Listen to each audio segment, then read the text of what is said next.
Hello అండి, welcome to మా ఇంటి మనప కిచెన్. ఇవాళ మనము కుకుంబర్ పోహా చేసుకుందాము. ఇది హెల్త్కి చాలా మంచిది.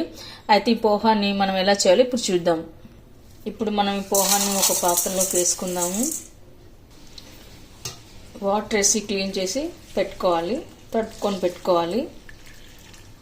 ఇప్పుడు అటుకులని మొత్తం నీరు పిండేసి ఇలా చేసి పెట్టుకోవాలి. అలాగే ఇప్పుడు మనము కుకుంబర్ని మొత్తం చెక్కు తీసి కట్ చేసి ఇలా పీసెస్ చేసి కట్ చేసి పెట్టుకోవాలి.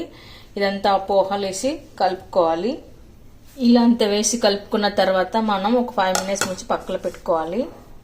ఇప్పుడు కడాయి పెట్టుకొని అందులో 2 టేబుల్ స్పూన్ ఆయిల్ వేసిన తర్వాత ఆయిల్ హీట్ అయిన తర్వాత మనము పల్లీలు వేసుకుందాము, పచ్చిశనగపప్పు, ఆ తర్వాత ఇప్పుడు ఆవాలు, జీలకర్ర, మినపగుళ్ళు కూడా వేసుకోవాలి. తర్వాత సన్నగా కట్ చేసి పెట్టుకున్న ఆనియన్ కూడా వేసుకోవాలి. ఇప్పుడు గ్రీన్ చిల్లీ, పసుపు వేయరాదండి, అలానే కలుపుకోవాలి. ఇప్పుడు టమాటాలు కూడా వేసుకోవాలి. రుచికి తగ్గట్టుగా సాల్ట్ వేసుకోవాలి.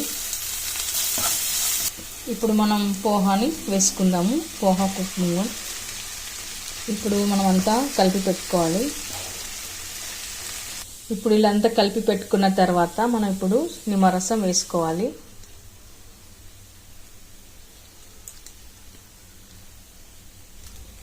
నిమ్మరసం వేసాక ఒకసారి కలుపుకోవాలి.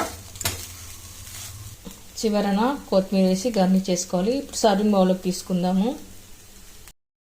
ఓకేనండి, చూశారుగా, మార్నింగ్ బ్రేక్ఫాస్ట్లోకి చాలా సూపర్గా ఉంటుంది, చాలా టేస్ట్గా కూడా ఉంటుంది. మీరు కూడా ఒకసారి కుకుంబర్ పోహాని ట్రై చేయండి. చాలా టేస్ట్గా, చాలా ఎమ్మీగా ఉంటుంది. హెల్తీ కూడా చాలా మంచిది. మరి మీకు ఎలా కుదిరిందో కామెంట్స్లో పెట్టండి, లైక్ చేయండి, షేర్ చేయండి. తప్పకుండా మన ఛానల్ని సబ్స్క్రైబ్ చేయండి. Thank you for watching.